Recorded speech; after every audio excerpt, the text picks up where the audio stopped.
எண்கள்லேயே வந்து கொஞ்சம் பிடிவாத குணம் அதிகமாக கொண்டவங்க அப்படின்னா இலக்கம் 9 அப்படின்னு சொல்லிடுவாங்க. ஆகவே இலக்கம் 9க்கு வந்து இந்த ஆண்டு எப்படி அமைய போகிறது அப்படின்னு பற்றி ஐயாட்ட கேட்கலாம். பொதுவாக எண்களில் இந்த 9 தான். ம். எது 9க்குள்ள எதை போட்டாலும் அதுவாக தான் அது வரும். ஆஹா.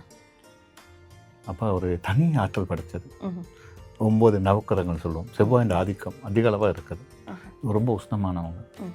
9 சாதாரணமாக 9ஆம் தேதி பிறக்கிறவங்க மௌனமாக இருப்பாங்க. என்ன செய்கிறோம் ஏது செய்கிறோங்க பிறருக்கு தெரியாத விஷயத்தை சாதிச்சுருவாங்க. ம்ஹும்.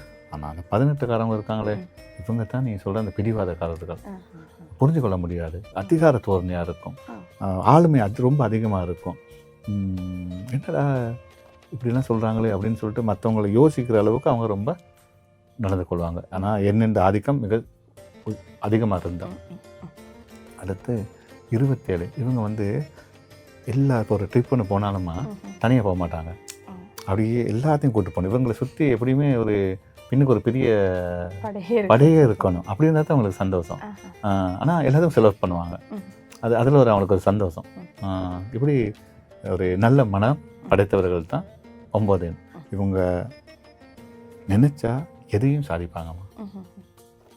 பெரிய பெரிய இயந்திரங்கள், பெரிய கட்டிட நிர்மாண துறைகள், பெரிய பெரிய என்ஜினியர்ஸ் இதெல்லாமே வந்து 9ல் தான் இருப்பாங்க. எவ்வளோ கடுமையான வேலையும் மிக இலகுவாக செய்கிற ஆற்றல் படைத்தவர்கள், தனி திறமை வாய்ந்தவர்கள். அவங்களோட என்ன பிரச்சனைன்னு சொன்னால் அவங்களோட திறமை என்னன்னு தெரியாது. அந்த திறமையை கண்டுபிடிச்சிட்டாங்கன்னா வாழ்க்கை மிக சிறப்பாக இருக்கும். இந்த 9ஆம் காரர்களுக்கு இந்த வருஷம் இது நாள் வரை ஏதாவது தொழில் செஞ்சுக்கிட்டு இருந்தாங்கன்னா அதை விட்டுட்டு புதிய தொழிலுக்கு போவாங்க. மாற்றங்கள் ஏற்படும். குடும்பத்தில் ரொம்ப கவனமாக இருக்கணும். சின்ன சின்ன பிரச்சனையால் அது கடைசியில் பிரிவுக்கே போய் சேர்ந்துடும். அது காதலிச்சவங்களாம் சரி, இல்லாட்டி குடும்ப வாழ்க்கையில் இருக்கவங்களாம் சரி, பொறுமையாக இருக்கணும். குழந்தைகள் விடயத்துலையும் கவனமாக இருக்கணும். இதுலேயும் அவசர முடிவுகள் எடுக்கக்கூடாது. காணி பூமி வாங்குறது, வீடு வாங்குறது, இப்படியான அதிர்ஷ்டங்கள் இருக்குது. ஆனால் இன்னொரு வாய்ப்பு இருக்குது. கல்யாணம் நடக்காத இளைஞர்களுக்கு திடீர்னு கல்யாணம் நடக்கும். அந்த வாய்ப்பும் இந்த ஆண்டு இருக்குது. தொழில் ரீதியில் பல மாற்றங்கள் இருக்குது. நல்ல நல்ல தொழில்கள் கிடைக்கும்.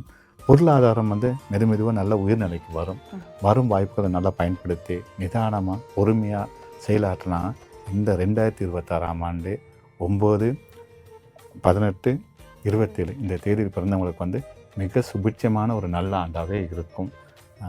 கொள்கையில் மாற்றங்கள் தேவை. அவசர முடிவுகள் வேணாம்.